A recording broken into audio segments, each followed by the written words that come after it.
Welcome to Colombo and Company on a Friday afternoon. And even though it's the end of the week, there is no shortage of news to discuss. We once lived in a world where Fridays were kind of slow news days going into the weekend. You'd get the occasional, it was a perfect way to hide like a big announcement if you thought there was going to be negative reaction to it or something like that. So sometimes you'd get like this, like a big headline on a Friday that they were just trying to get out there and then get away from for the weekend. Fridays are not like that anymore. Fridays are just as busy as any other day of the week, and we've got breaking news to discuss, of course, regarding the Supreme Court ruling on Trump's tariffs and the continued reaction and fallout from that. So we will be discussing that as we go through the afternoon. By the way, I'm Tony Colombo. Thanks for joining us here on Colombo and Company. We also have the latest, if there is any, on the partial government shutdown that nobody cares about or is talking about. We got the State of the Union coming right around the corner on Tuesday night. You'll be able to listen to that speech right here on News Talk STL. Talk about that a little bit as we go through the afternoon as well. And to help us do all of these, we'll have a little Friday fun time. We'll always have a little Friday fun time to send you off into the weekend with hopefully a smile on your face. And to help us with all of these things, in the 3 o'clock hour, we've got Danny Define joining us in studio. We're also at 3 o'clock going to talk to Susie Moore. She's going to call in. She's usually with us on Tuesday afternoons, but Susie has been busy. I heard her on with Vic and Ken earlier today and, reacting and giving us some of that legal insight behind this Supreme Court ruling. So looking forward to that. We'll also get the weekend forecast for you at about 2:45 from Channel 4 Chief Meteorologist Steve Templeton. That's always super important, so definitely keep it here for that. And starting the show right now with us, we got a double dose and a perfect day to have all the help that we can get. We've got Ken Williams in studio. Hey, Tony. Hey, buddy. Great to see you. Good to see you, man. And like the old days on Fridays, Gabe Pfeiffer is on the line with us. Gabe, hello. Happy Friday, guys. Yeah. Hey, Gabe. Gabe was not able to be with us on Monday, and so he is joining us here on Friday, which is awesome. Was this Monday President's Day? Was it just this? I think so. Yeah. Jeez. So I know that's why we weren't here. We weren't here on President's Day, so we had to reschedule with everybody on Monday. Golly, that feels like President's Day feels like it was a month ago. Yeah. Yeah, really. I can't believe that was just this past Monday. Well, the crazy thing about that is I had someone tell me before President's Day, President's Day is coming up. I'm like, no, it's not. It was going by so quickly that I didn't even realize. What are you talking about? It also what are you felt talking about? early. I thought President's Day was always like February 20-something, not the 16th. Yeah. Like it was this year. It just seemed early to me, It yeah. seemed very early, it did. But it also adds to the fact, just how crazy fast this year is flying by. We only got 1 week left of February, which is just crazy to me. All right, so I want to talk to you guys about this. And like I said, we're going to get some of the legal insight from Susie Moore in the 3 o'clock hour about this.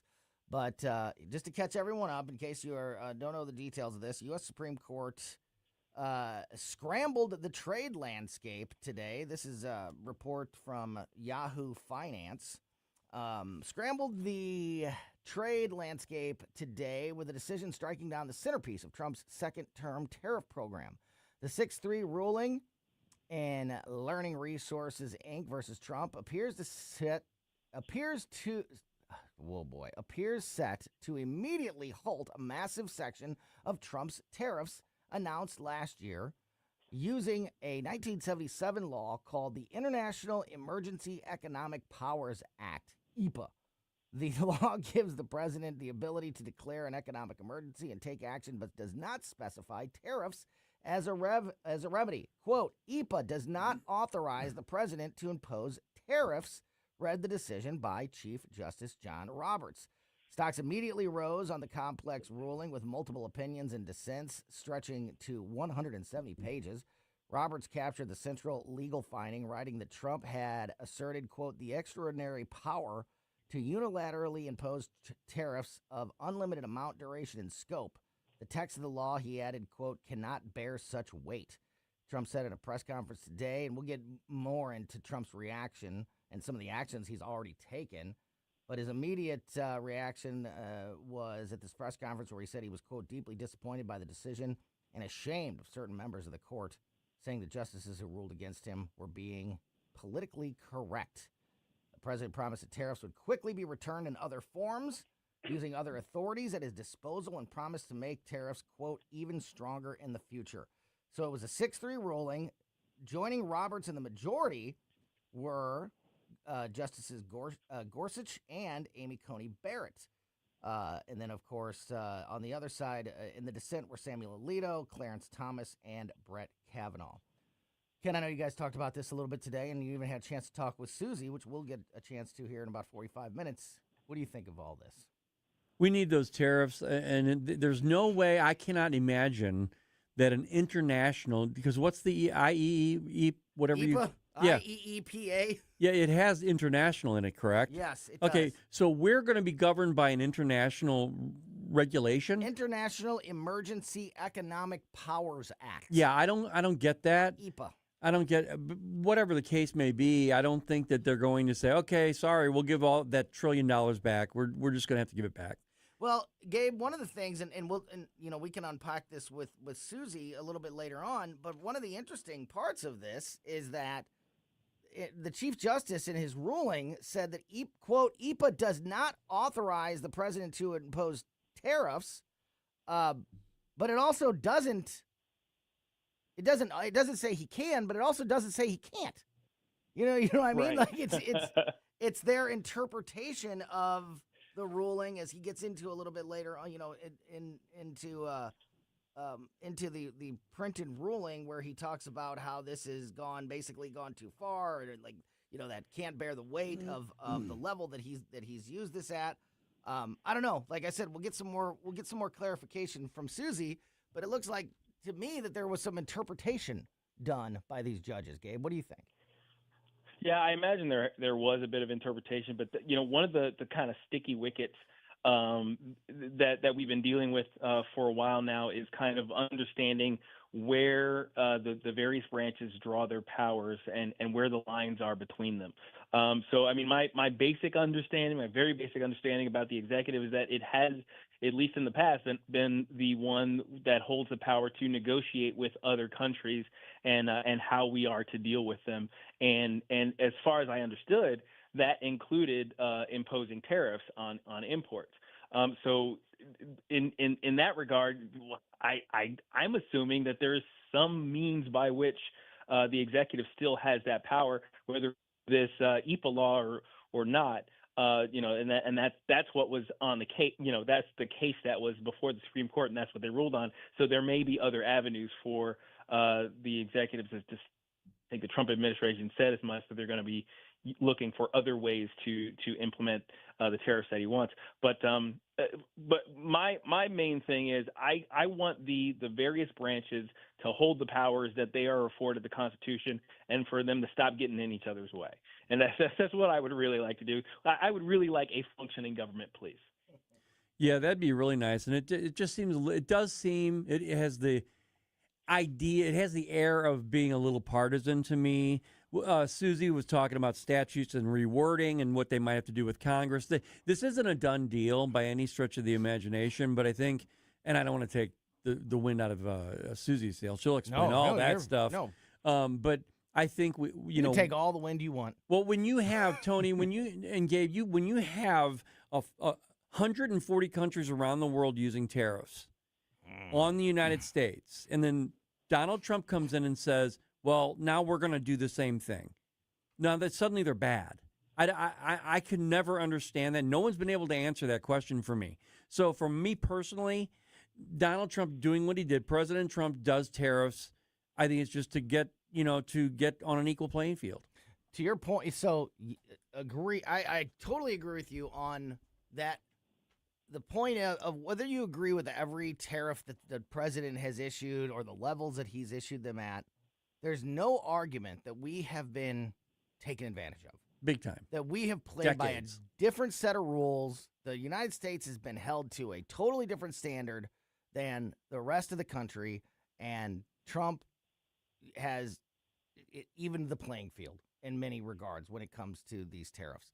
I have regular guests. I know that I don't want to put words in anybody's mouth, but I don't think Crane Durham is a fan of the tariffs, and I believe that Paul Kurtman is. We're going to talk to Paul, our economic expert, on Monday. That'll be perfect time after we've had time to digest this over the weekend, so I'm really looking forward to that. Paul has talked about how, from the economic standpoint, how the tariffs have helped the economy and the markets and, this second Trump administration in a big way. So to your point, Ken, of this probably not, and the president has said as much, that this isn't going to stop his agenda. There's going to be other ways to go about, accomplishing these same actions and that the tariffs have accomplished for him to this point.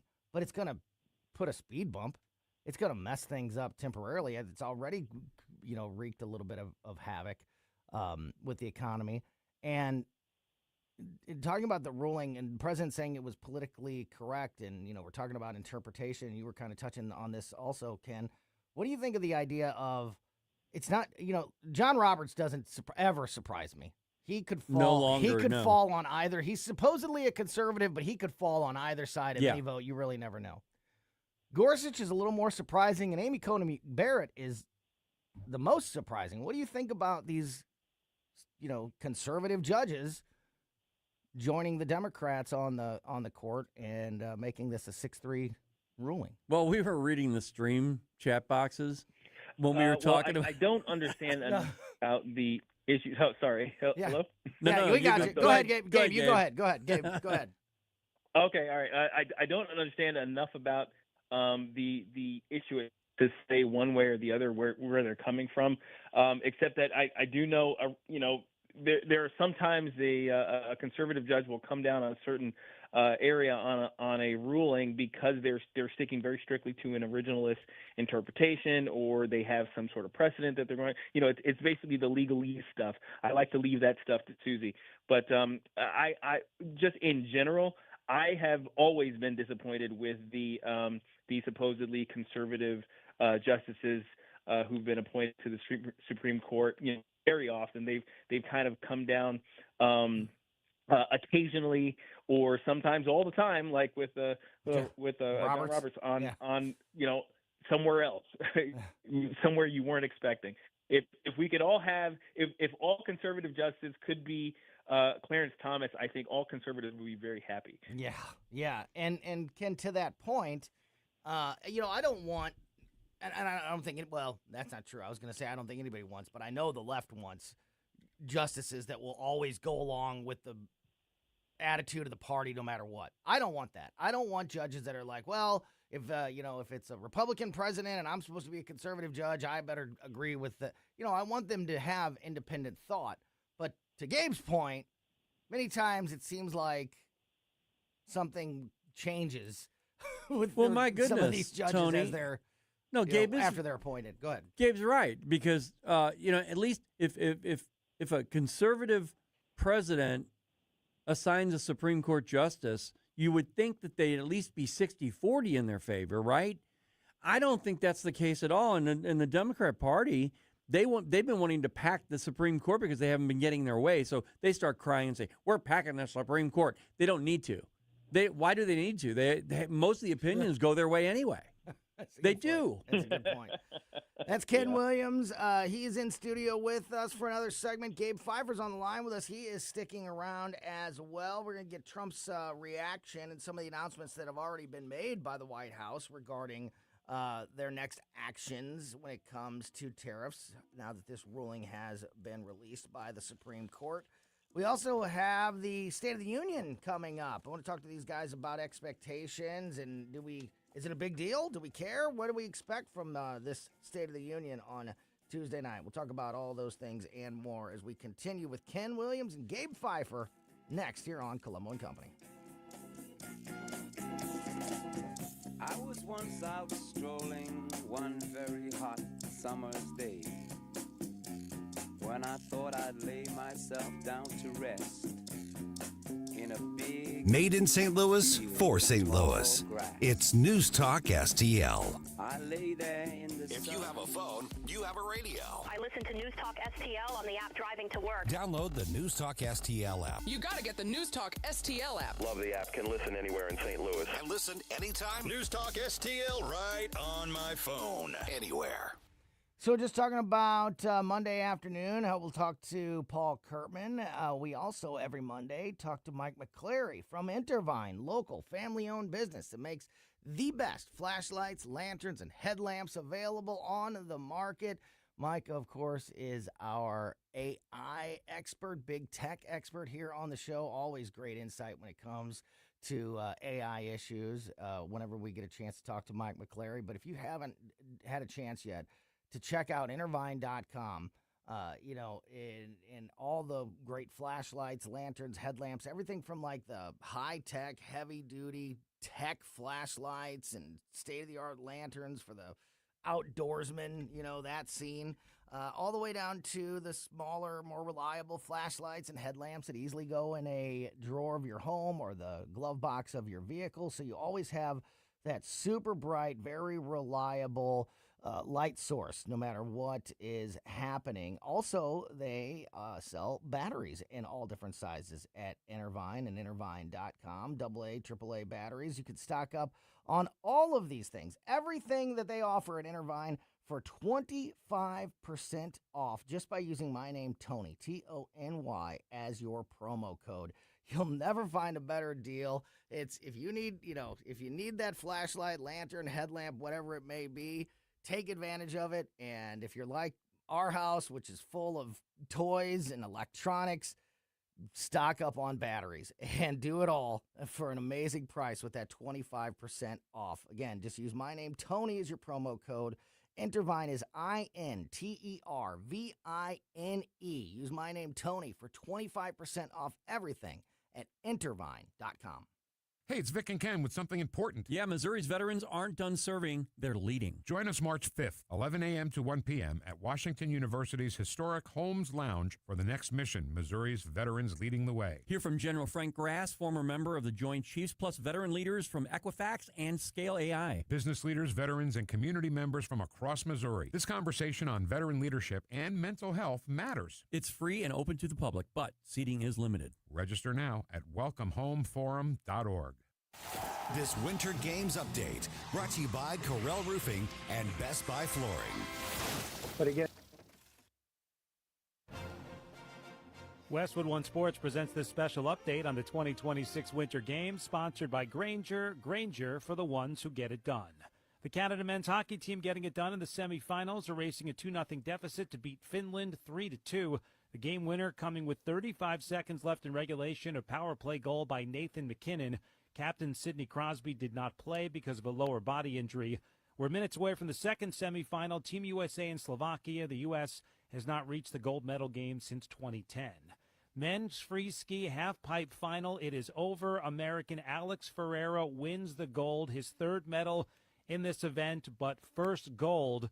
Teammate Nick Gepper finishing in fourth. He had a scary crash on his final run. Walked off on his own power, though. Another American, Burke Irving, finishing in fifth. With this Winter Games update, I'm Brad Heller, Westwood One Sports. For nearly 2,000 severely injured veterans, everyday life has become filled with barriers. So we build specially adapted homes at Homes for Our Troops. And thanks to our donors and supporters, this life-changing gift of freedom is provided mortgage-free to these veterans. But we need you to join us, too, in completing this important mission. Please visit hfotusa.org and help build homes and rebuild lives. Put your tax refund to good use on vehicle maintenance at O'Reilly Auto Parts. From basic maintenance to a major repair, we have the parts and tools to keep your car on the road. Make 2026 your best year yet by investing your tax refund in the vehicle you already own. Stop by your O'Reilly Auto Parts store or shop O'ReillyAuto.com. O'Reilly Auto Parts. This app is absolutely fantastic. Yes, I listen on my phone. If you have a phone, you have a radio. It is awesome. Download the all-new News Talk STL app and listen anytime, anywhere.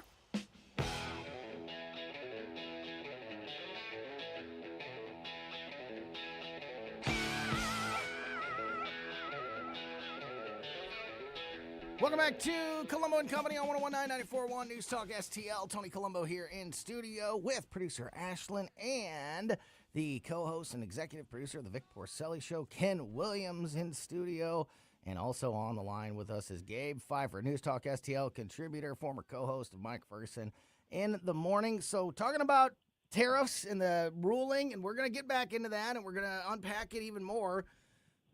In the 3 o'clock hour, about a half hour from now, when we get Susie Moore on the line, and Danny Define is also going to be in studio with us for the 3 o'clock hour. But I'm changing gears on the fly here, Gabe, because during the break, Ken and I started talking about outer space.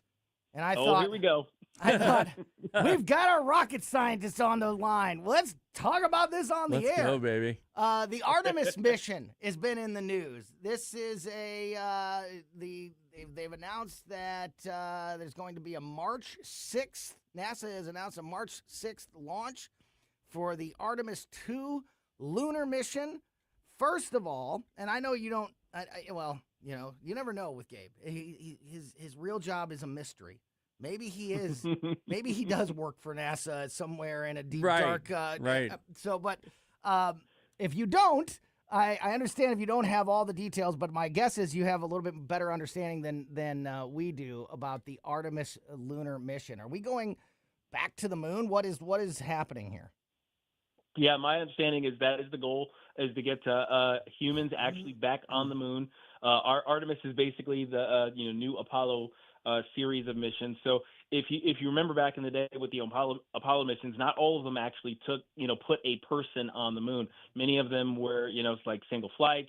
They did an orbital flight and then come back. And this is all kind of testing capabilities, testing human responses to living under these certain conditions for periods of time and things like that. So Artemis is equally a staged mission where they're going to have various launches, not all of which are going to put a person on the moon. I think I can't remember. It might be the fourth or fifth missions.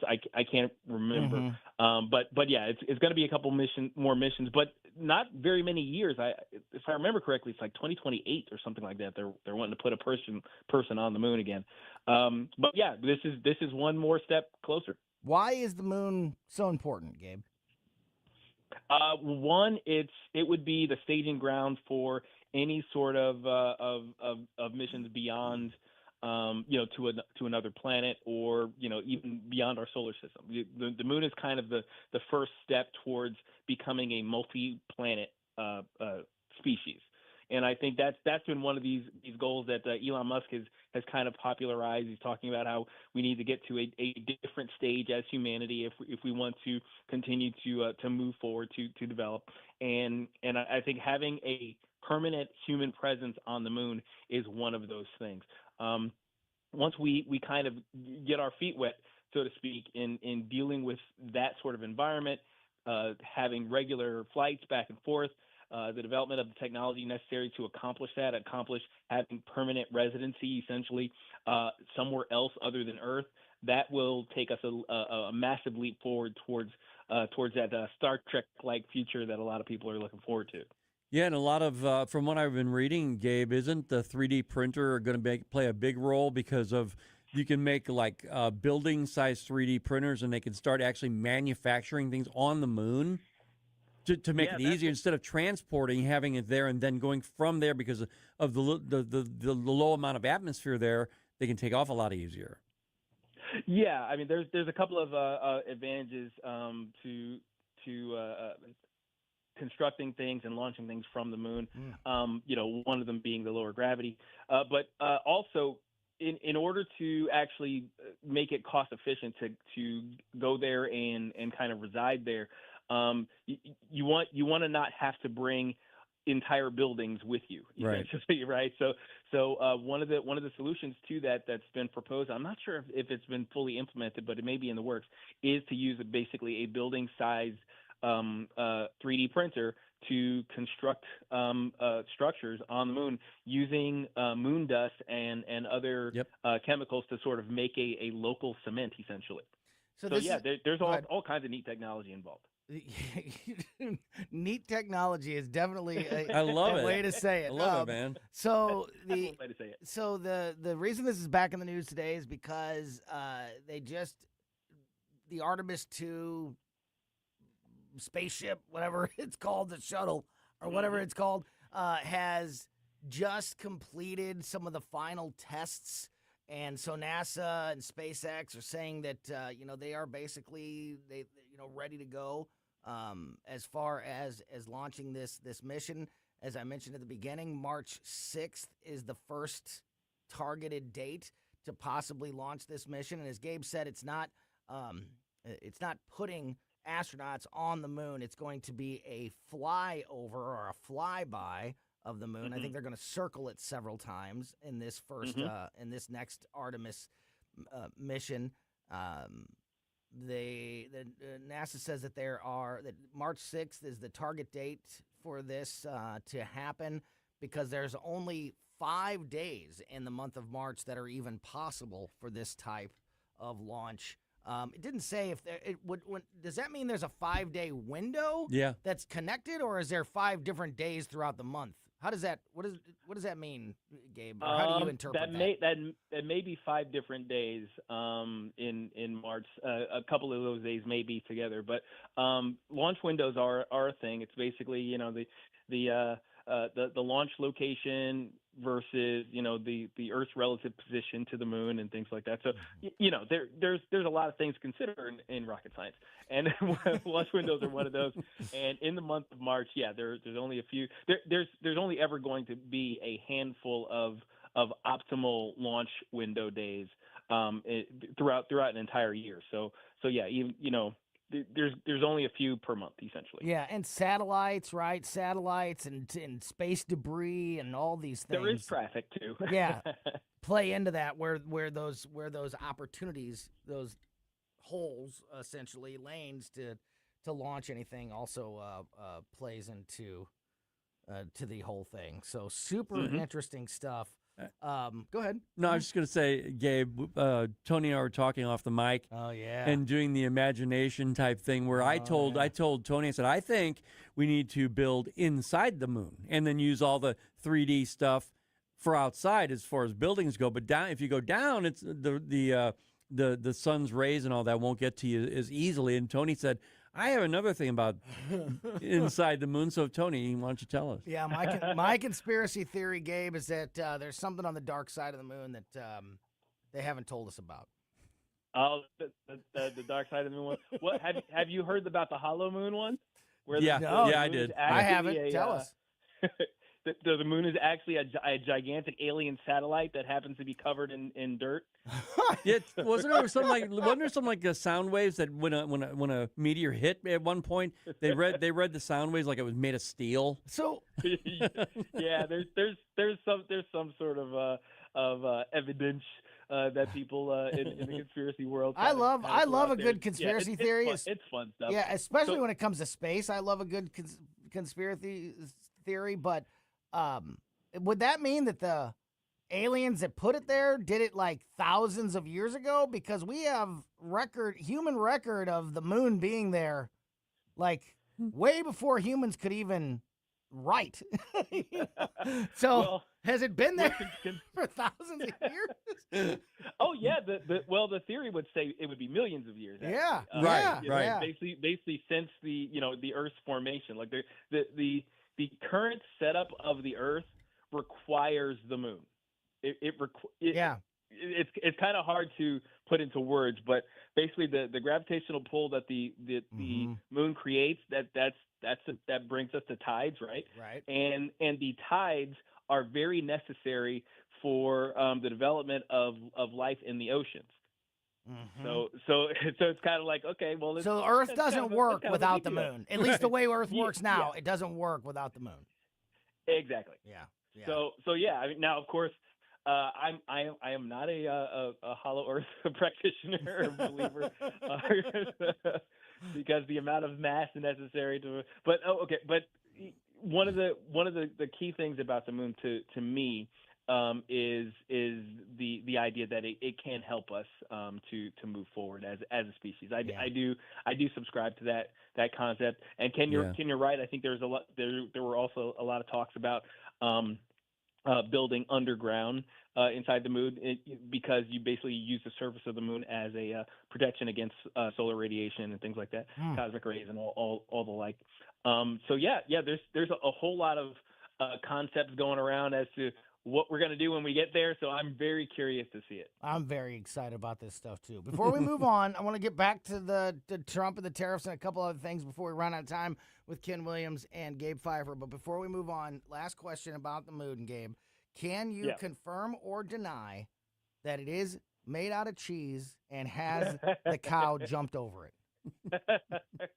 I can neither confirm nor deny that the cow jumped over the cheesy moon. All right. I love it. We just we saw that announcement about Artemis 2 during the break, and we were like, well, we've got Gabe on the line, a rocket scientist, so let's talk about it for a minute. Let's talk about it. Now let's dive back into tariffs. Boring. Trump's reaction to this ruling earlier today, as we were talking about right before we talked about outer space, was Gabe and Ken, about the Supreme Court ruling that struck down many of Trump's powers that he has used with enacting tariffs in his second administration here. The president has reacted and made some announcements after that ruling was made, saying today, quote, other alternatives will now be used to replace the ones that the court incorrectly rejected. This was during the White House press briefing earlier this afternoon.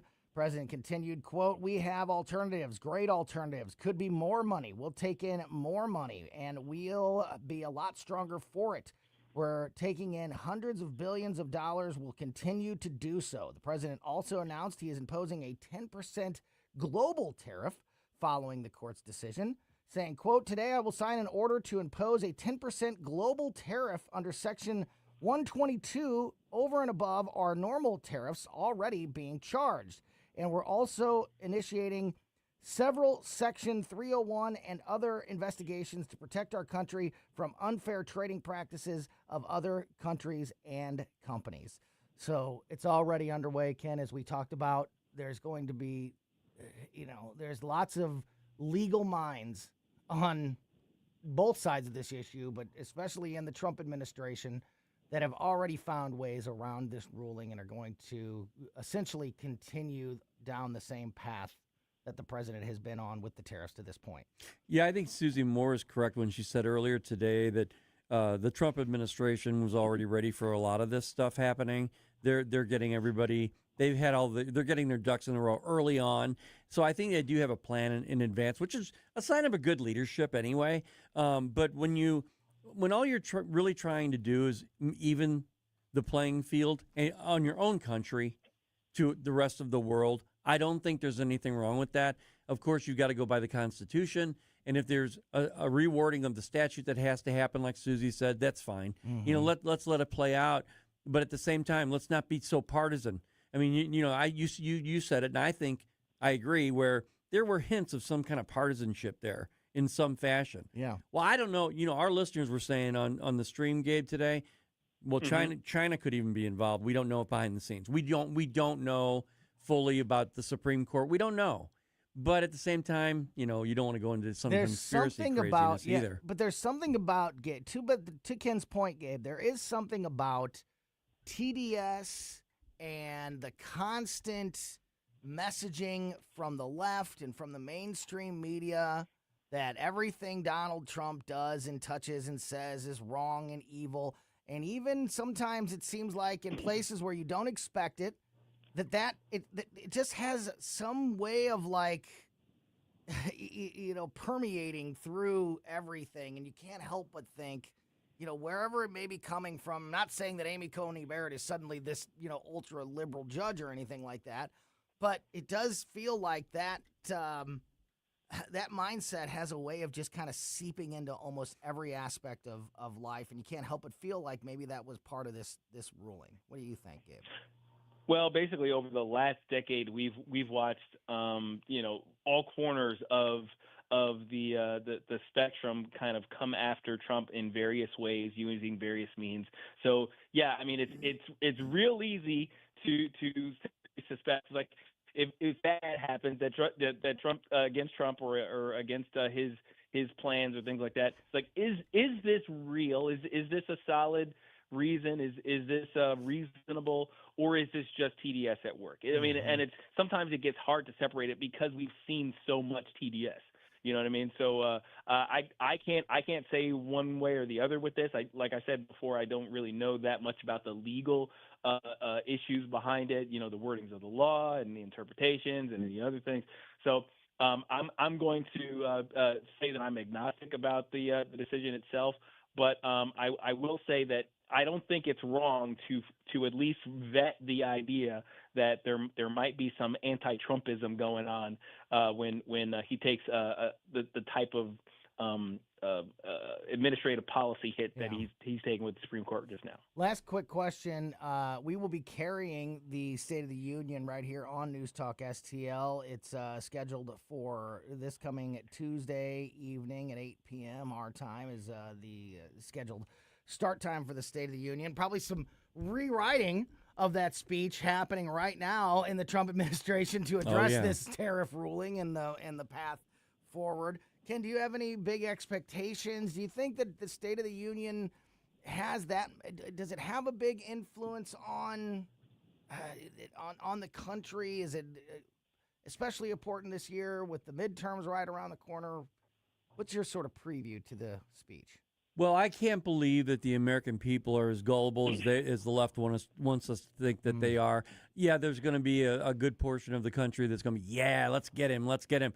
But when the president does the State of the Union, that means I am presenting to you the state of what's happening right now. And if the Democrats decide to balk and not go there, or if they decide to do little shenanigans and play little games, they're going to look petty. They're going to look like children, and I think America's starting to see it. I really do think that they'll even Democrats that are just everyday working people who don't get the information every day. I think they're starting to see and go, wait a minute, what are you doing? And frankly, Gabe, that's why that's my attraction to the State of the Union. I'm not watching for policy. Yeah, I'm not watching for I have a pretty strong opinion on everything. Now, maybe there'll be some announcements of some new plans or whatever that might be super interesting. But, I'm pretty comfortable in my beliefs and knowledge about the major issues. So I'm not watching for that.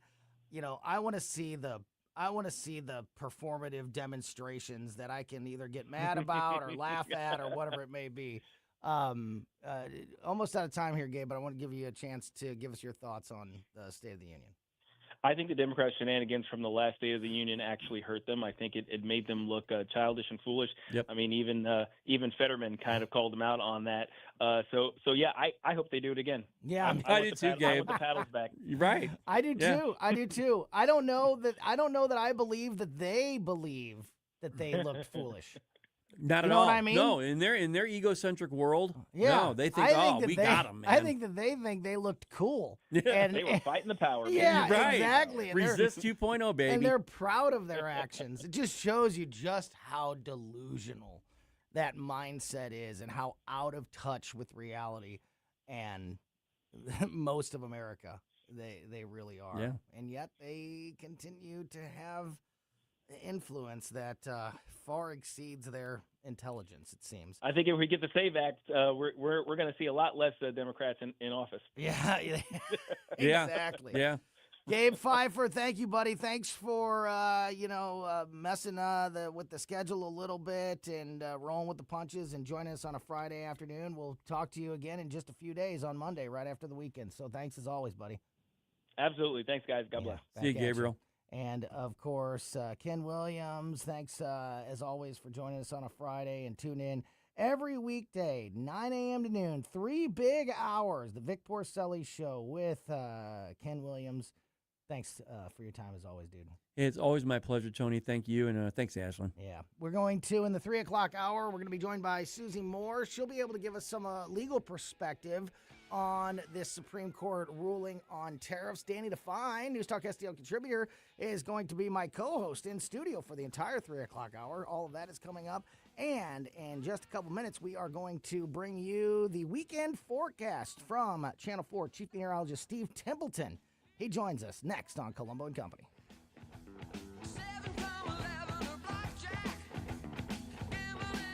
It's Friday!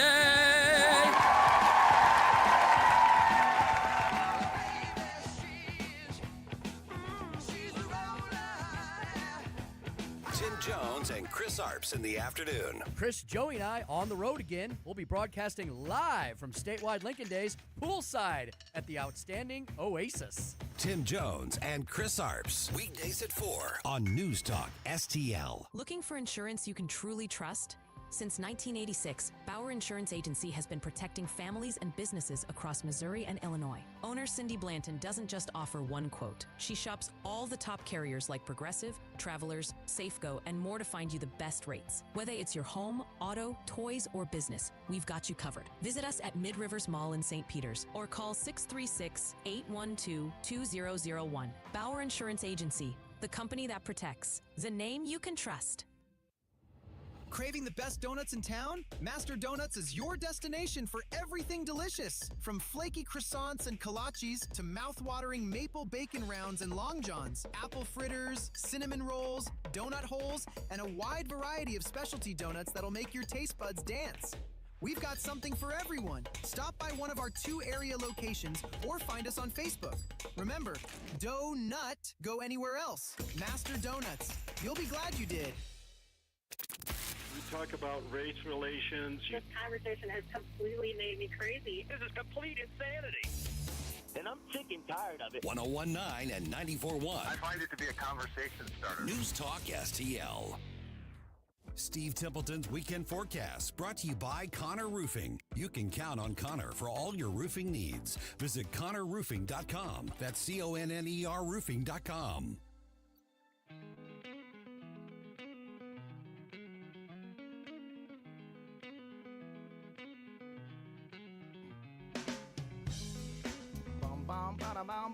Welcome back to Colombo and Company on 1019-94.1 News Talk STL. Great stuff there from Ken Williams and Gabe Pfeiffer. If you missed any of that conversation, go back and check it out on the podcast. In the 3 o'clock hour, just about 10 minutes from now, we'll be joined by News Talk STL contributor Danny Define. He's going to be with me for the entire 3 o'clock hour. We'll get back into some of the news, and we'll have some Friday fun time. And also, Susie Moore is going to be calling us, of course, the co-host of Mike Ferguson in the Morning from redstate.com, Red State Radio. And Susie is an attorney, so I'm going to get the legal reaction and details to the Supreme Court ruling today regarding Trump's tariffs. So looking forward to that. Right now, we have got on the line with us Channel 4 Chief Meteorologist Steve Templeton. Steve, it was warm, and now it's cold, and here we go. So you never know what to expect these days. So thanks, as always, for your time. And, yeah, walk us through the next few My days. pleasure. Boy, weather keeps me busy around here. I love bet. it. Yeah, it was 68 yesterday, 73 on Wednesday, and now by Sunday, the daytime wind chill will be at best 25 degrees. So...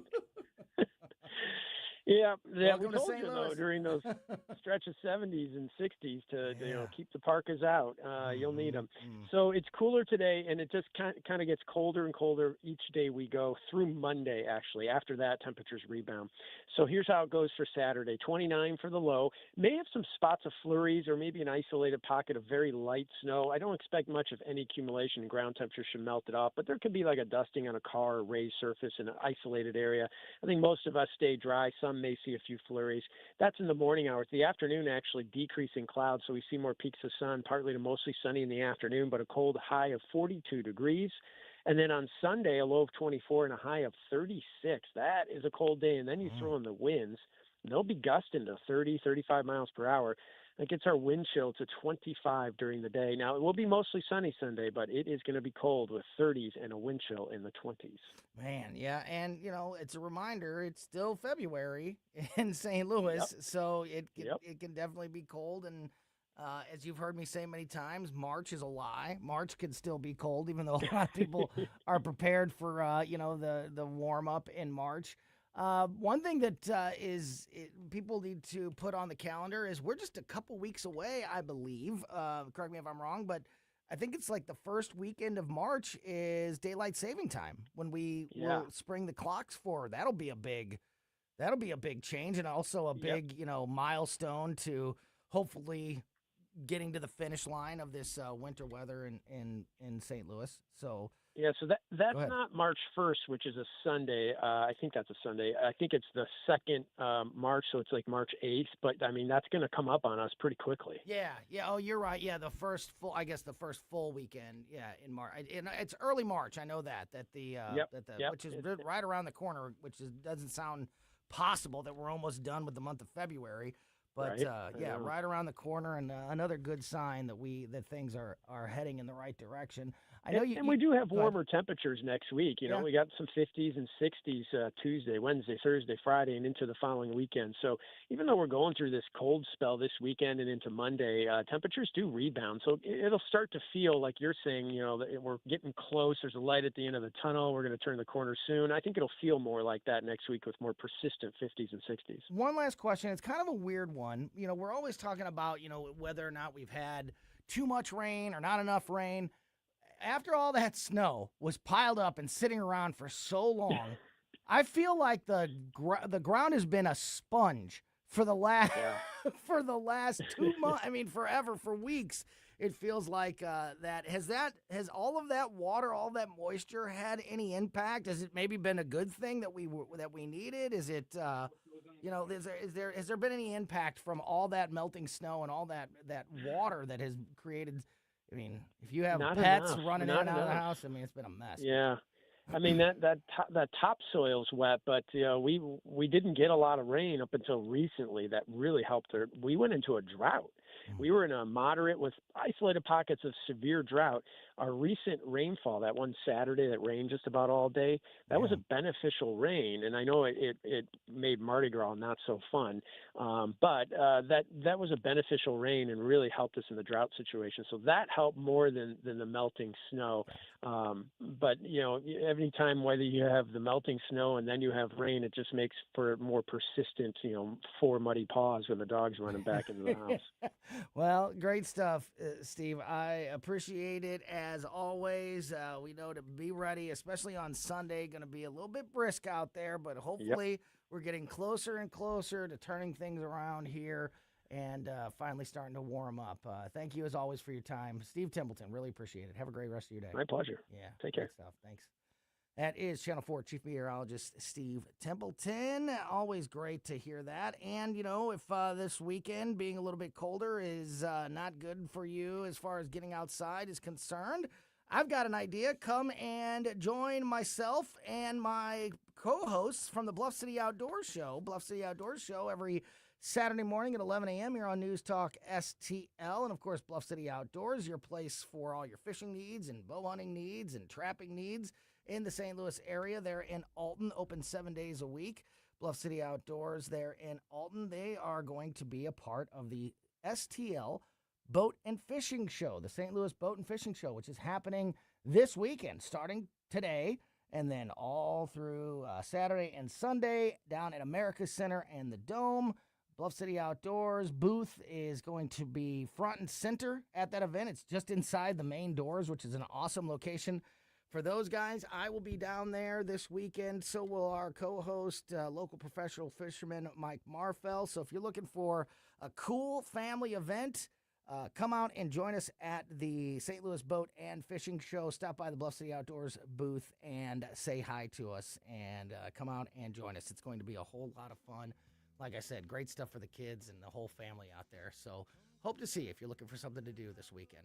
All right, keep it here. We are going to talk to Susie Moore, get her thoughts on this tariff ruling from the Supreme Court. And Danny Define is going to co-host the entire 3 o'clock hour with me next.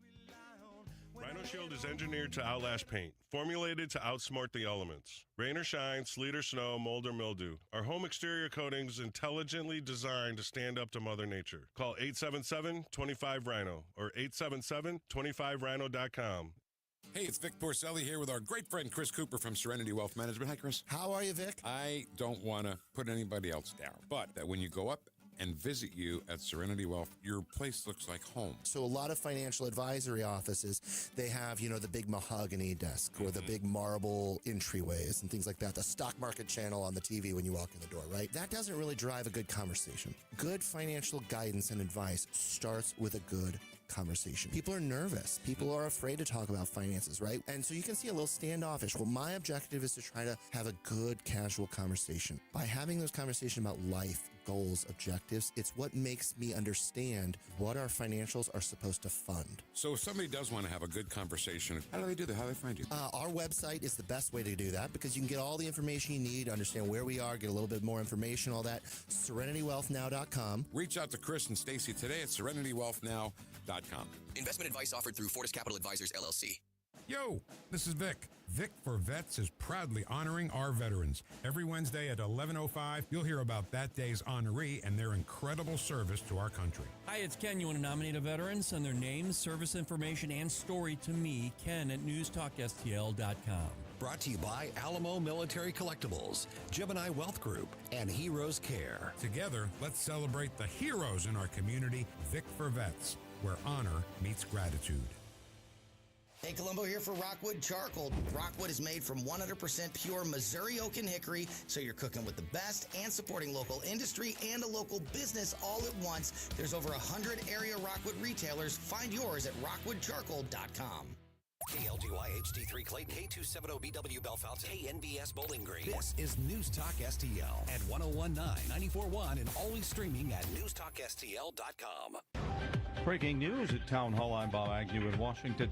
The Supreme Court has struck down President Trump's far-reaching global tariffs, handing him a big setback on his crucial economic plan. Now, taking it all in stride, the president says he'll impose a global 10% tariff as a new alternative. Now I'm going to go in a different direction, probably the direction that I should have gone the first time, but I read the language. I'm very good at reading language, and it read our way 100%, but now I'll go the way I could have gone originally, which is even stronger than our original choice.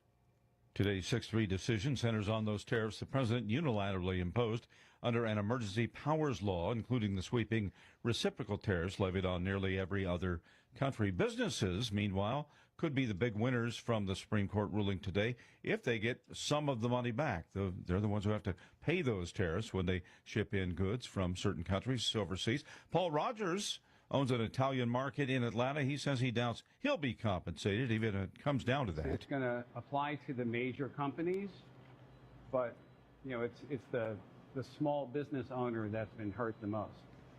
So if these major importers, if they get reimbursed, I doubt there's going to be a trickle-down effect for small businesses.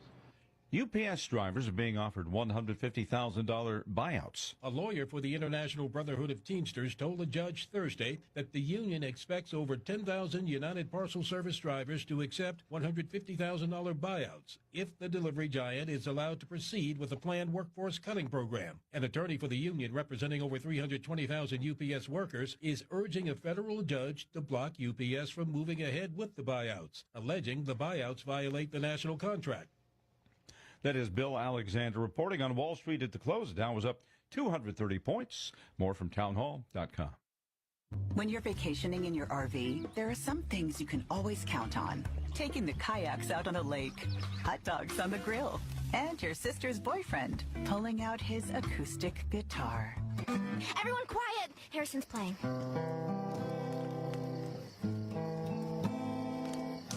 Wow, You're so good, Harrison. With Progressive, your RV is protected 24/7, so you're prepared for whatever you don't see coming. Progressive Casualty Insurance Company and affiliates, not available in D.C. Hey, it's Mike Gallagher, hoping you'll join me on the unforgettable Gulf of America cruise happening in November of 2026. Imagine this: turquoise waters, white sand beaches, incredible food, insightful conversations about the future of America. Scott Jennings and I will be your hosts. We'll dive into the issues shaping America as we cruise through some of the most stunning destinations while honoring the 250th anniversary of our nation. Book your cabin today. Text the word cruise to 94878. Text cruise to 94878 or visit MikeOnline.com. From the Michael's Flooring Outlet Weather Center. I'm First Alert 4 Chief Meteorologist Steve Templeton. A colder weekend coming our way. A low down to 29 degrees for Saturday morning. Some pockets of flurries or very light snow. We don't expect any impacts, and actually decreasing clouds and turning partly sunny in the afternoon on Saturday with a high of 42 degrees. That's a chilly day, though, and especially since we just had 70 a couple days ago. Sunday's even colder. A high of 36, and it is going to be blustery, so the wind chill about 25 degrees at best during the daytime under mostly sunny skies for Sunday. That's the latest in the First Alert 4 Weather Center. I'm Chief Meteorologist Steve Templeton. This hour of News Talk STL brought to you by Chris Cooper and Serenity Wealth Management. Discover little-known strategies that could be the difference between choosing the care you deserve or having someone else decide it for you. Get a free copy of Chris's book at serenityltc.com. Fox News commentary with Craig Gutfeld. Next. Progressive Commercial presents Heroes That Keep Truckers Going. Today's hero, your favorite sassy diner server. Sure, her eyes might say, I don't have all day. But deep down, you know that extra pancake on your plate says, I dislike you less than most people. Thanks, hero. What else can keep truckers going? Progressive Truck Insurance with primary liability limits up to $2 million. Get a quote in as little as 7 minutes at progressivecommercial.com. Progressive Casualty Insurance Company and affiliates. Coverage subject to terms and limits. Here's Greg Gutfeld. So this week is the 35th anniversary of the only horror film ever to win the Oscar for Best Picture. I'm talking about Silence of the Lambs. And now one of the stars apologized for the role that made him famous. Ted Levine played cross-dressing serial killer Buffalo Bill, but we've seen this before. Sarah Silverman apologized for jokes told earlier in her career. Hank Azaria for voicing Apu on The Simpsons. They're all generational cowards, throwing the past under the bus to appease today's no-talent whiners. And how lame are they to think that today's standards are superior to those of the past? Why is that? Because today a man can pretend he's the opposite sex and get a trophy in women's swimming? But if you truly believe current standards rule, then how long before those are outdated too? For more commentary like this, go to foxnewspodcast.com. Free speech is alive and well in America. Thanks for taking my call. Right here. You know what's going on? Have our great awakening. You see through the smoke screen. It's cool to be woke. News Talk STL. Until it's not. News, analysis, opinion.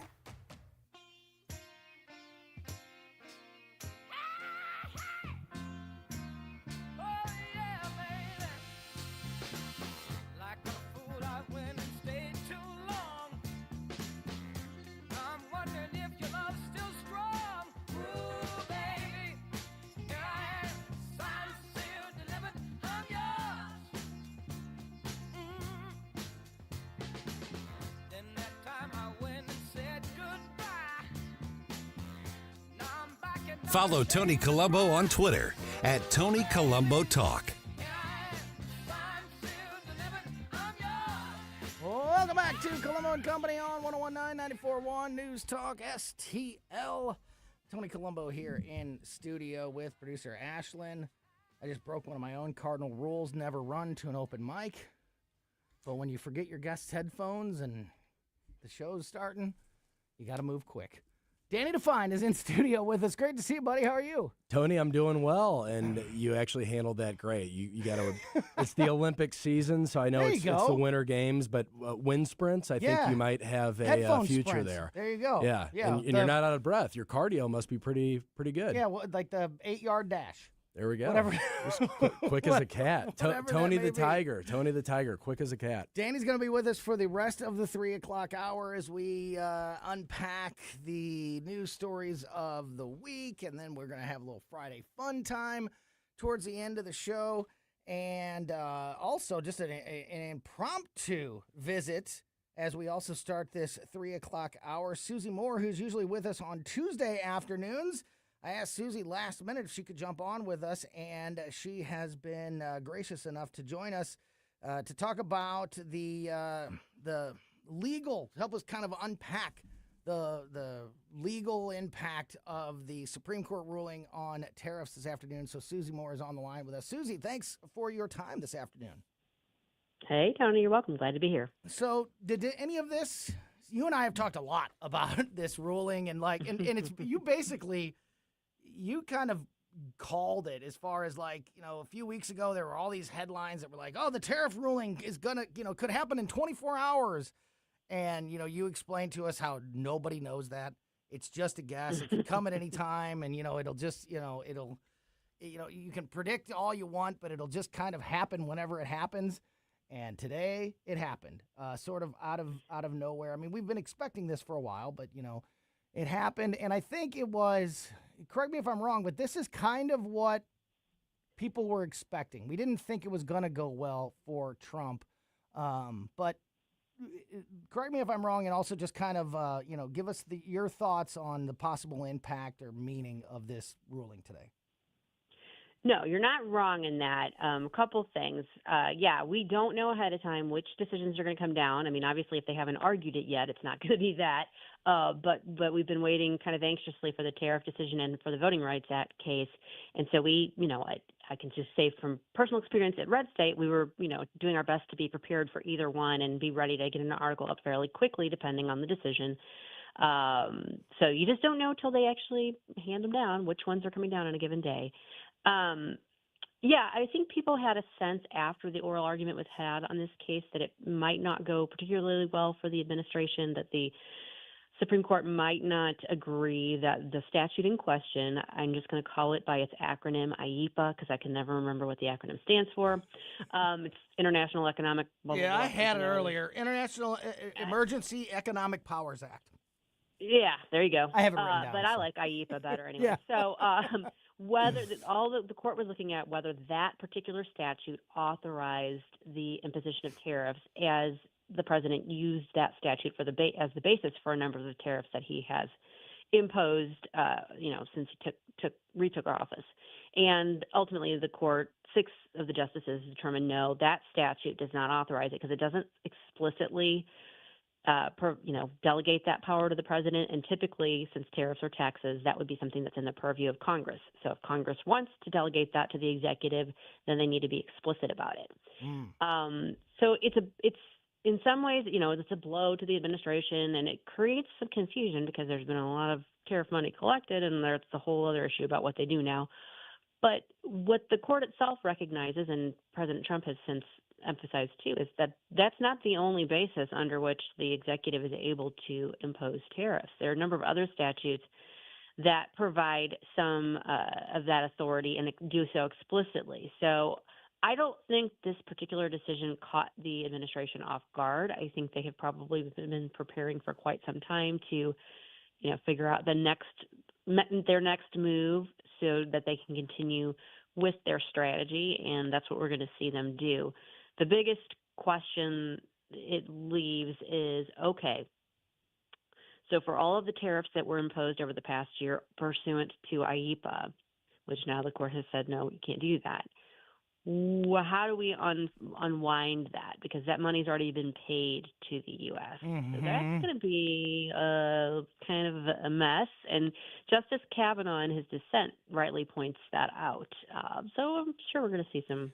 That's a really interesting part of this that we haven't discussed yet. Like, are countries going to now come after the United States and say, hey, you need to pay us back the money that we paid you in these tariffs because your own country just determined these to be illegal under this international act, the IEPA. I was calling it EPA earlier. I like IEPA better. IEPA. So I got more. I want a little bit more. I got some more questions for Susie before we let her go. But Danny, if you have any questions for Susie, just jump in. But what was your reaction when you saw this ruling today? And I agree with Susie. We've been told many times that the president's always playing 4D chess and he's 5 steps ahead of everybody. So I'm sure that they weren't, as Susie said, caught off guard. They had a contingency plan in place that they've already started to put into to effect. But still, obviously, a speed bump for the administration. What are your thoughts? Certainly a speed bump, and the timing right before the State of the Union next week. I'm sure that'll be brought up extensively in that State of the Union. There's some people rewriting that speech as we speak, I think. Certainly. At least sections of it, yeah. And I don't think Donald Trump, knowing Donald Trump, he's not going to be pulling any punches, and I'm sure he'll have a few choice words to say regarding that ruling. But yeah, Donald Trump, this isn't his first rodeo, right? This is his second term. He's had the 4-year gap in between to anticipate these challenges, these roadblocks, to surround himself with a legal team. And I really hope, and we'll see, it's hope right now, optimistic thinking perhaps, but I hope he did assemble the team and did have the contingencies in place to figure out the next steps of this. So, Susie, I know that there's a lot of hoops and legalese and loopholes and all kinds of ways around this, because it is confusing today that in one headline you get, the Supreme Court rules that Trump can't use the tariffs that, that he's been using since coming in office the second time. And then the next headline is, President Trump announces a new 10% global tariff. It's like, so like, how does that work? Is this just an example of what you just said about the contingency plan and the ways to work around this ruling? Yes. So think about it this way. Okay. So tariffs are pretty much, people agree, tariffs essentially are taxes, and traditionally taxing something that's going to raise revenue, that's in the purview of Congress. Congress is the branch that is supposed to be acting to levy tariffs, generally speaking, anything that involves generating revenue. Okay. So if it's going to be the executive that's going to do that rather than Congress, it has to be because Congress has specifically delegated to the executive, hey, under these circumstances, the president can do X, Y, Z. And there are a number of different statutes involving trade that do specifically contemplate the executive imposing the tariffs. IEEPA just isn't one of them. And I think there's reasons why the administration chose to go that route initially, because there are maybe a couple fewer hoops to jump through in order to invoke that. So I think maybe they decided they'd try the easy way first and see how that works. But there are definitely other statutes. The president, when in his presser talking about this, cited several of those in his remarks, including Section 232 of it's like the Trade Act of, I think it's 1962. And then there's another one. There's a couple different sections out there. We got a global tariff under Section 122 over and above our normal tariffs, and then also initiating several actions under Section 301. So, right. So he's citing other statutes that do specifically allow for that. So basically, it's just another route, another avenue to take. Clear as a bell, Danny. Clear as mud. Susie, I know we'll talk more about this next week, and it'll be great when we talk on Tuesday, because we'll have had a few days to sort of digest all of this and see what the president's, all the actions that he's taken and the reaction to all of these new initiatives by the president. But to put a bow on it for today, was this ruling, in your opinion, a major stumbling block for the Trump administration and its financial and tariff-driven agenda? Or is it just that speed bump that we kind of mentioned earlier, and there's ways around this ruling today? I think it's the latter. Yeah. I don't think it's fair to say that this is just ruinous, which is what, of course, the left and the legacy media are going to claim. But I also don't think it's fair to say, oh, it doesn't mean anything. Of course, it means something. It is a speed bump, but they're creative. Yeah, absolutely. Susie Moore from Red State Radio on Sundays here on News Talk STL, redstate.com, and of course every morning on Mike Ferguson in the morning here on News Talk STL. Thanks for a little extra time on this Friday, Susie. Really appreciate it. Have a great weekend. We'll talk to you soon. Thanks, guys. Have a great day. Yeah, you bet. So, Danny, before we get off the tariffs issue, if we know that the president had a plan and a contingency plan and could work around this tariffs ruling. So did the court, and so did the Democrats and everything. So I can't help but think that a lot of this motivation was simply political, trying to throw, even if it is just a speed bump, even if it is just a, something to make the president stumble. We've seen a little bit of a reaction in the markets today. He's kind of been on a pretty good roll with the economy, overall. Do you look at this as more of just a sort of an attempt to derail the president, even if it is temporary, especially in, that could have even more impact in a midterm election year like the one that we're in, or a real serious legal issue that we needed to get to the bottom of? I feel like there's more politics than anything. What do you think? Well, if it is a political thing with the Supreme Court, wasn't two of his nominees struck this Amy down, Coney right? Barrett so was, Amy Coney she's Barrett the most and surprising Gorsuch. one. Gorsuch, and Roberts, he wasn't Trump, obviously, but he's allegedly a conservative justice, but you can never trust the chief judge. You never know where he's gonna fall. I'm most surprised by Coney Barrett, but your point is well taken. But it's a theme, though, that I'm seeing, and this is what we were talking about with the DOJ and Pam Bondi and people that are upset with her and people that are upset with Kash Patel. In the first term, people that were upset with Jeff Sessions and some of these other people that Donald Trump himself put into those positions.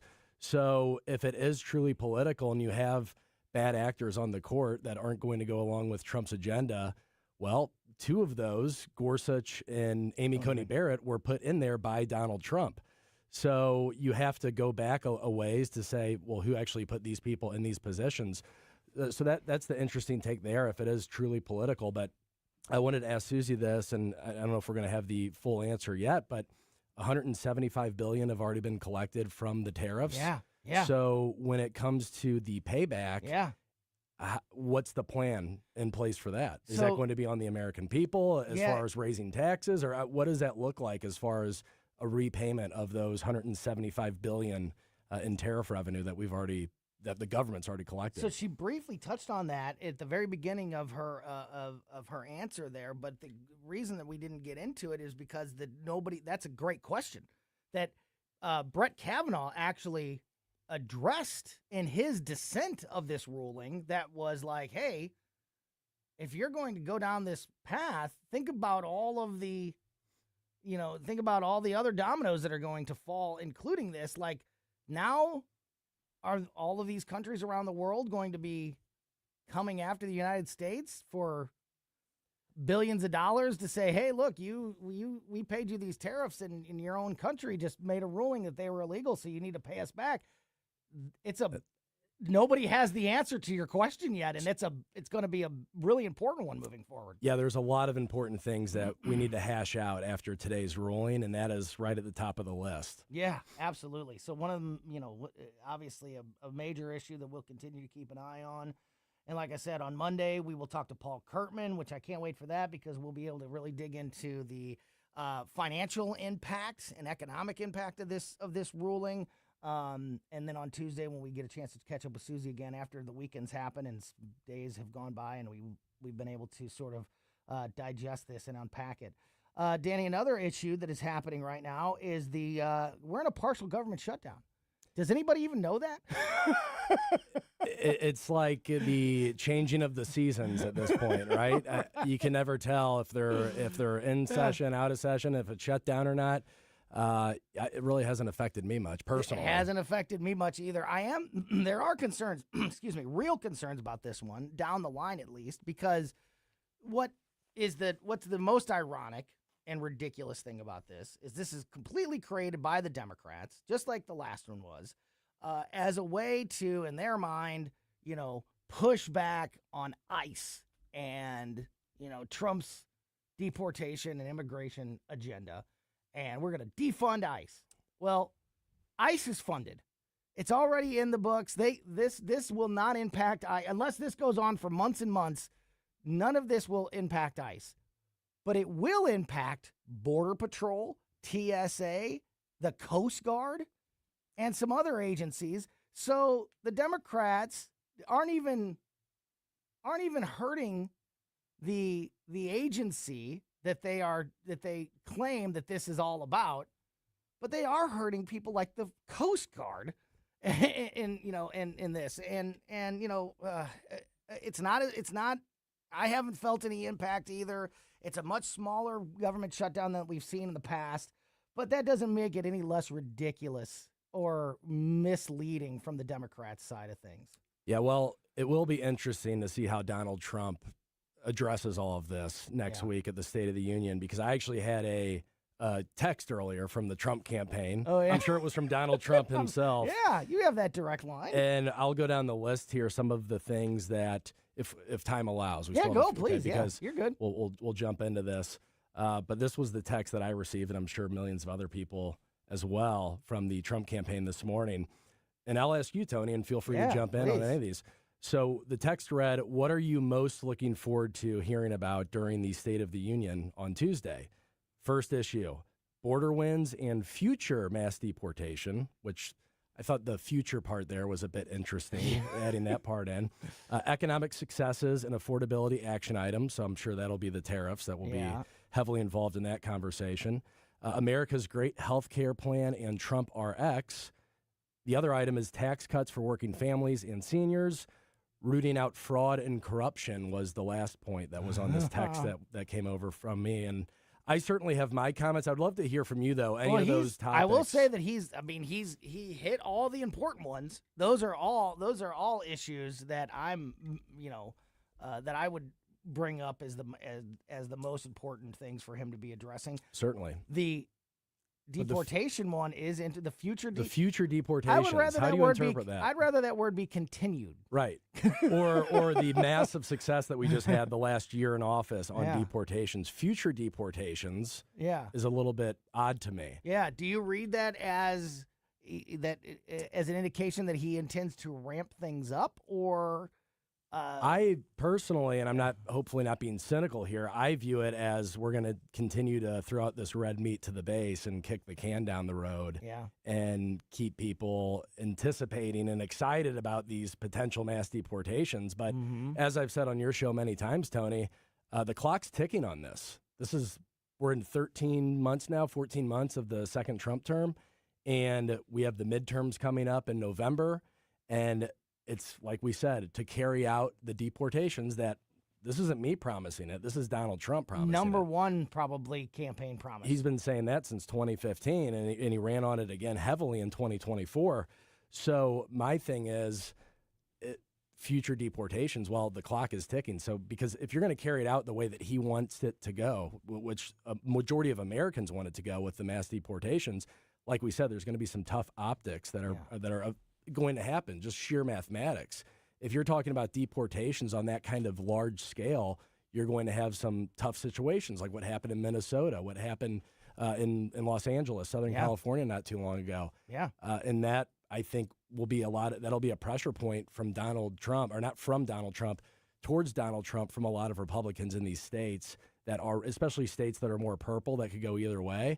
I could see a lot of these Republican senators, congresspeople putting pressure on Trump to scale that back because they don't want those tough optics leading up to their specific election. And if that's the case, if they and back that down, that worries me tremendously. But I think you're onto something there. And I have a lot more to say about this. I want to continue this conversation because it's an important one. And I think that there are some things that are attached to this deportation immigration plan that are immediately an issue that needs to be addressed. Well, anyway, we're gonna dig. We have a lot on this menu here that we need to get to. Danny Define is in studio with us for the rest of the show. Stick around. We're going to talk about this and more, and I have a little Friday fun time before we wrap things up here on Colombo Company.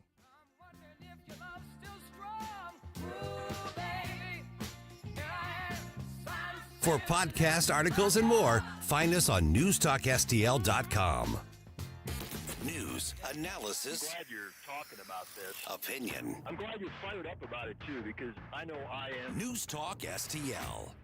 So I mentioned earlier that this weekend is the St. Louis Boat and Fishing Show at the Dome in America's Center. I'm going to be out there with the guys from Bluff City Outdoors. Bluff City Outdoors is going to be right there. Their booth is right inside the main doors of this convention this weekend. So come out and join us. Of course, Bluff City Outdoors open 7 days a week in Alton, Illinois. Your place to go for all of your fishing needs, all of your bow hunting needs, all of your trapping needs, and more, including all of your Garmin technology needs with the forward-facing sonar that has just revolutionized the fishing industry over the last couple of years. You can also shoot every day in the state-of-the-art archery range there at Bluff City Outdoors.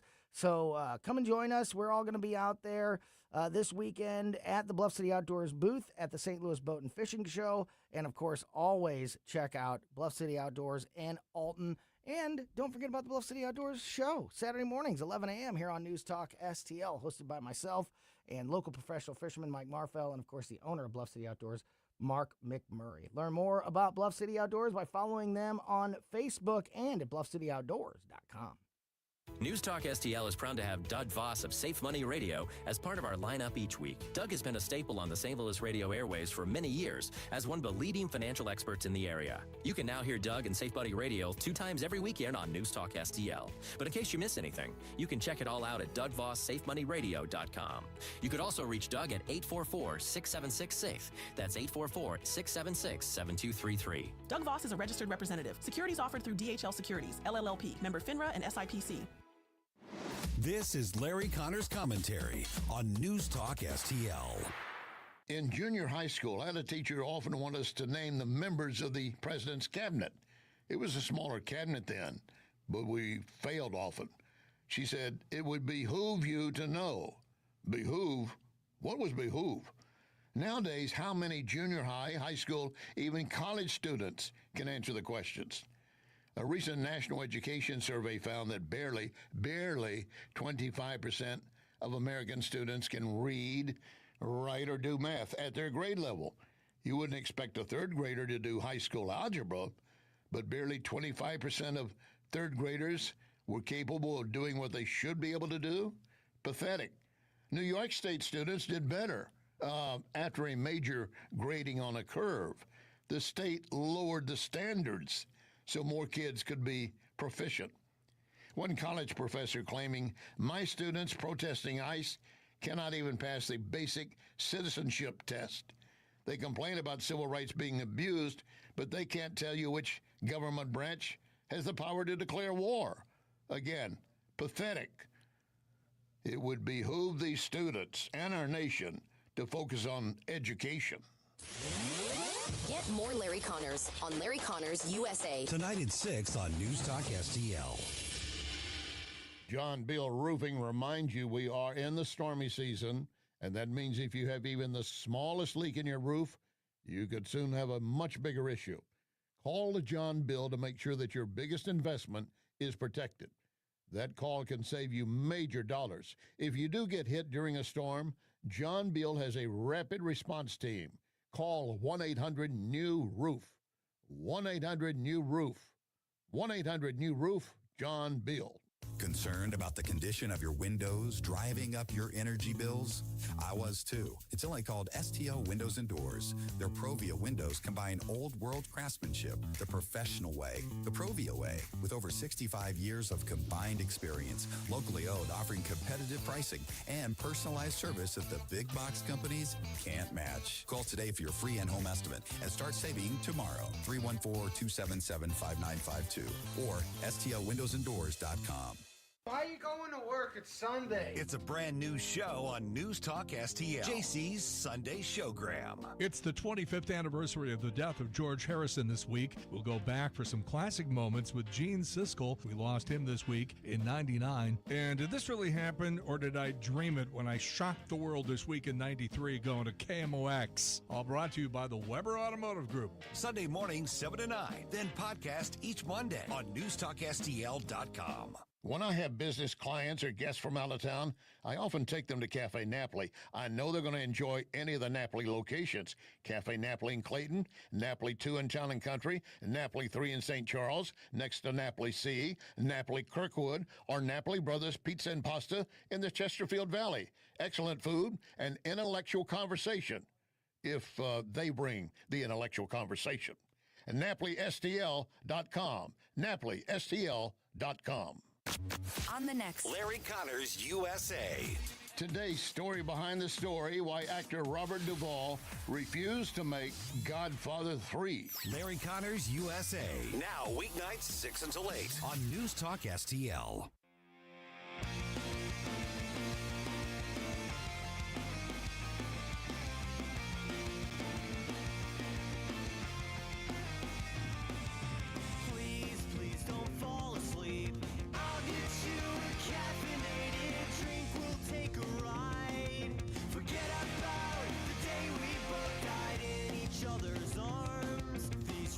Welcome back to Colombo Company on 101.9 94.1 News Talk STL. Danny Define in studio with us as we get closer to the Tim Jones and Chris Harp show. They are out and about today. They're in Springfield, Missouri. It's Lincoln Days.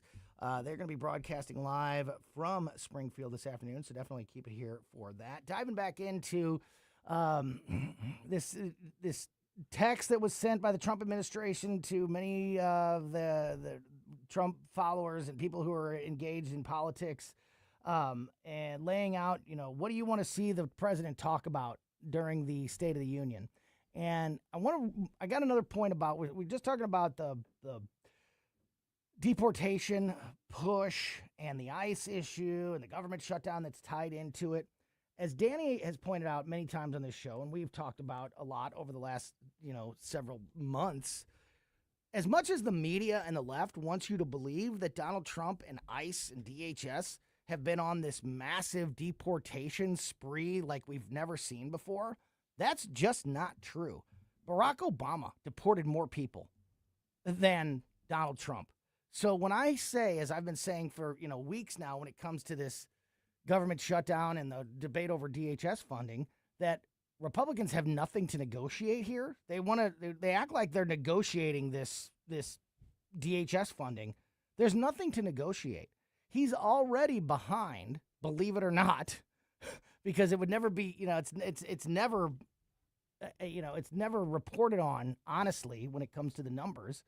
And if they take a step back in any way, then it's even worse. He's not. It's been very frustrating for the people that are paying attention, Danny, to see that we want to see more. Like you said at the break, like you hear from people on the left, like, isn't this mass deportation, Trump's mass deportation plan, terrible? And you're like, yeah, it is terrible because he's not doing it. Exactly. It's so funny. Well, Obama was known as the deportator in chief. Yeah. That was his nickname. Right. And if you watch CNN or MSNBC, or you see a lot of these shrieking leftist liberals on Facebook or Instagram, because they're so easy to manipulate with the clickbait, right? The rage bait, and say what you want about the Minnesota altercation or the thing that happened in Southern California, but that is what the left clings on to. Yeah. They think that this is Trump is Hitler they 2.0. They want that. They're creating that chaos. Exactly. But if you take the optics out of it, if you take the theatrics out of it, the rage bait out of it, when you actually dig into the numbers, Donald Trump has deported less people than Obama per year. And here's the important thing. I want your thoughts on this. You, as the Trump administration, you have to act like this is your last year in office. You cannot take for granted anything with these midterm elections, because if you lose the majority in both houses or either house, your ability to get things done is going to drastically, be hurt. He needs to be in the 2-minute drill right now. Yeah, they need to. It can't be making plans for what we're going to do with the deportation issues, or some of these the tax issues that was mentioned in that text message. They need to be acting like the clock is running out, and if they win in the midterms, that's great, and then you can build from there. But you can't take anything for granted, in my opinion. this year. You got to go. You can't. And again, I don't want to be the pessimist here, but I am losing faith that that will actually happen the closer we get to the midterms, the further that this administration kicks the can down the road, because the time to strike was January of 2025. That is when Trump had all the momentum. It was like this renaissance for Donald Trump. He had the public support. People were enthusiastic about him getting back in the White House. People were overwhelmingly enthusiastic, especially in the Republican Party, about the mass deportations. So why not go in day one, January of 20th, 2025, and hit the ground running?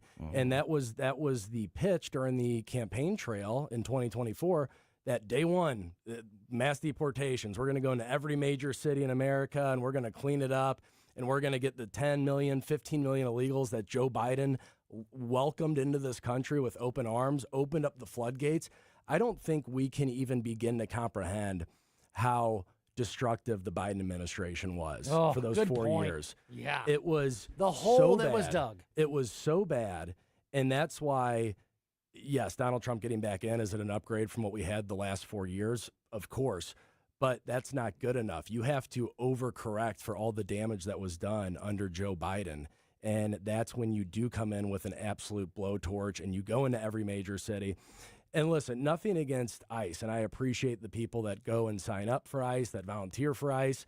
But at the end of the day, and you see a lot of this on video, that it's a little bit sloppy, the work that's being carried out in these cities, because these are not the upper echelon of military or police force. This is, again, I don't want to be derogatory, but it's almost like mall cops. And God love them. They're signing up for ICE. They want to go in and help their country, and I tip my cap to them. But if I were the president for the day, okay, and this is why we need people like Susie Moore to give me the legalities of this, but I'm just talking hypothetical here. If I was the president for the day, why would you not use the strongest military that the world has ever seen? Use the Army, use the Marines, use the Navy SEALs, and just it's gonna be rocky, it's gonna be turbulent, but it has to be done. Why not just go into all of these major cities with these terrible issues with illegal immigration and use the best and the brightest and the most skilled to go in and clean it up? Or give that same training to ICE, which is my point of like not being able to, not only is there nothing to negotiate to take anything away from ICE as far as funding or resources or anything. Eric Schmidt's bill, a Missouri senator that's been proposed, that does the exact opposite of what the Democrats are asking, puts more training and more resources. Let's train those ICE officers in the skills that we train them. You know what I mean? Let's make them that type of, that's what Eric Schmidt and, a faction of Republicans are pushing for. And yet, and I applaud him for that. Yeah, and yet the More Trump people should be like administration that. is playing games with, and I know they're not necessarily the ones doing it, but we are playing games in general with these Democrats and negotiating something that has no room to be negotiated. One of the reasons that the State of the Union is going to be very interesting on Tuesday to see, what plan is put in place and the timeline of that, because it's not time to introduce new plans that are going to take place, in the future. It needs to be happening right now. One more thing I wanted to bring up, just to have a little fun at the expense of one of our favorite Democrats here at the end of the show. Zoran Mondani in New York introduced his first free grocery store in the city this week, and it was a chaotic mess. People, you had to get a ticket. You had to stand in line to get a ticket to go into this grocery store, and then you had they gave you a tote, and you had 20 minutes to go in and get your stuff that was free. And you can only imagine, it was only supposed to be open for 3 hours. Thousands of people in line thinking, oh, I'm getting free stuff. What a surprise that free grocery stores or city-run grocery stores or any of that stuff would be a debacle. I'm getting PTSD from the great toilet paper crisis of 2020. It reminds me when when there was the COVID outbreak, everybody sprinted to Costco and all these different stores to grab up all the toilet paper. Yeah. I can imagine it would be something like that, but even worse on steroids. This is why the State of the Union and the midterm elections and what Trump and the Republicans, the administration, what they do in the next year are so important, because we're getting a look in New York City about what will happen if the Democrats get back into control. Zoran Mondani has already, tried to cut school programs from the gifted kids up there. He's taken rights away from landlords. He's cut the New York Police Department's budget. He's trying to introduce free grocery stores that are an absolute disaster, and none of it works. It is a shame because New York is such a tremendous city. It used to be. And I hate to see, we have this defeatist mindset all the time, like we're moving out of the cities, Chicago, St. Louis, New York, L.A. Let's reclaim our cities with good leadership and law enforcement and all those other things that make it great. Danny Define, you're great.